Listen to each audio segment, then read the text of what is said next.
ये पहला नाम है चंदन रेड्डी का, दूसरा अरुण पिल्लई। यानी कि ईडी कैसे तानाशाही पूर्ण रवैया अपनाए हुए है, इसका एक एक करके आपके सामने आज खुलासा करूंगा।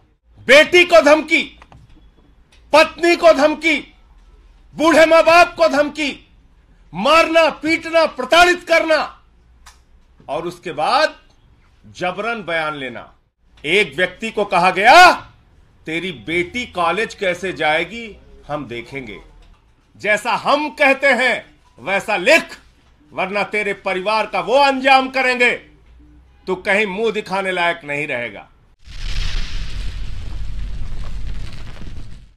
आज इस पत्रकार वार्ता के माध्यम से मैं पूरे देश को यह बताना चाहता हूं कि इन्फोर्समेंट डायरेक्टरेट यानी कि ईडी कैसे इन्फोर्सिंग डिक्टेटरशिप बन गया है, कैसे तानाशाही पूर्ण रवैया अपनाए हुए है, इसका एक एक करके आपके सामने आज खुलासा करूंगा। ईडी जो देश की सबसे ताकतवर जांच एजेंसी के रूप में आप सबके सामने प्रस्तुत की जाती है, वो किस तरह से जांच करती है, किस तरह से लोगों को प्रताड़ित करती है, किस तरह से उनके परिवारों को प्रताड़ित करती है, और तो और जिसके कारण आज मैं ये पीसी कर रहा हूं। एक व्यक्ति को कहा गया, तेरी बेटी कॉलेज कैसे जाएगी हम देखेंगे। बेटी को धमकी, पत्नी को धमकी, बूढ़े मां बाप को धमकी, मारना, पीटना, प्रताड़ित करना और उसके बाद जबरन बयान लेना। यह मैं नहीं कह रहा हूं, यह न्यायालय के सामने उन लोगों के बयान हैं जिनसे जबरन मारपीट करके उनके परिवारों को धमकी देकर उनसे बयान लिया गया। और मैं एक एक करके नाम पढ़ रहा हूं। यह पहला नाम है चंदन रेड्डी का। यह चंदन रेड्डी हाई कोर्ट में पिटीशन करते हैं, माननीय उच्च न्यायालय में याचिका दाखिल करके ये बताते हैं कि ईडी ने इनको मारा, इनको पीटा, इनके परिवार को धमकी दी और कहा, जैसा हम कहते हैं वैसा लिख, वरना तेरे परिवार का वो अंजाम करेंगे तू कहीं मुंह दिखाने लायक नहीं रहेगा। ये सारी बातें इसने लिखी है। और इतना ही नहीं, इस चंदन रेड्डी को इतना पीटा गया, इतना मारा गया, इतना मारा गया कि इसके दोनों कान के पर्दे फट गए। दोनों कान के पर्दे फट गए। मार मार के, प्रताड़ित करके ईडी का जो हिटलर शाही का गैस चैंबर है, मैं कहूंगा, वहां पर 3rd डिग्री टॉर्चर इस व्यक्ति को देकर जबरन इससे साइन कराया गया। और उसके बाद जब यह व्यक्ति कोर्ट में जाता है तो अपने सारे दुखड़े माननीय न्यायालय के सामने इसने बयान किए। कैसे इसका बयान लिया गया ईडी में, कैसे इसका बयान लिया गया ईडी के अंदर। और ये इस व्यक्ति की डॉक्टरी जांच है, जो डॉक्टरी जांच की कॉपी मैं अभी आपको दूंगा। ये दोनों डॉक्टरी जांच ये कहती है कि चंदन रेड्डी को मार मार के उसके कान के पर्दे फाड़ दिए गए, उसको सुनाई नहीं दे रहा है।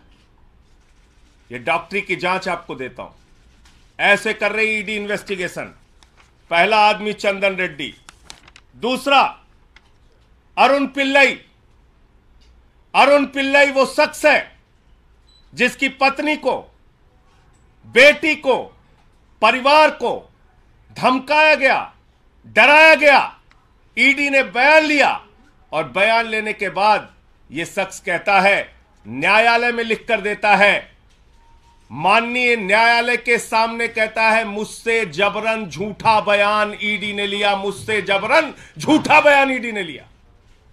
अरुण पिल्लई। तीसरा व्यक्ति समीर महेंद्रू। समीर महेंद्रू इसकी पत्नी को बुलाकर गिरफ्तार करके रखा गया, धमकाया गया, डराया गया, परिवार को प्रताड़ित किया गया। झूठा और जबरन बयान ईडी के द्वारा लिया गया।